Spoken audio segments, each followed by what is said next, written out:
tonani mainda longota wonani tonani bwe tafika ku DRC Congo kumeneko ndege ya Malawi yasowa ndege is gone missing ndege sikuoneka mu airspace akuti ndege imeneyi pilot anauza anthu kuti mbwe tafika Uganda ziliko anauza anthu kuti ndege yathu phiko limodzi silikuyenda bwino injini imodzi sikuyenda bwino anthu ena akuti kuthekatu kuti ku DRC kumeneku anethire chipolopolo chimodzi kuti lephera kuyenda koma panakali pano sikudziwika kuti kodi yagwera nkhalango kapena ili kuti koma mu airspace sikuoneka pena paliponse ma airport onse odzungulira sakuiona yayi tawonereronani mwina rusimukuona zimene ndikuona ine koma kuti ndege imeneyi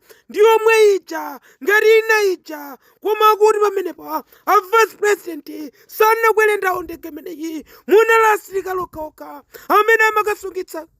peacekeeping ku DRC Congo koma panakali pano ndege imeneyi sikudziwika kuti kodi ili kuti kodi yagwera mlengalenga kapena yagwera nkhalango kapena ikulimba lengalenga koma kuti mafuta amene analipo ndi wochepa kwambiri kotero kuti imene litatera ndenu anthu apita ndithu kumeneko kukasaka ndege imeneyi kuti ayipangelo kuti kodi ingakhale ili kutiko makamaka ku DRC koma kumene akuganizira kuti mwina ingakhale itagwera akuti ndikuja kumapezeka anthu amenewa wowukira ajamari marebosi akuti ndikumene akuona ngati kuti ndege imeneyi yagwera koma panakali pano sidziwika bwinobwino ziliko zimene mukuganiza inu si zimenenso ndikuganiza ine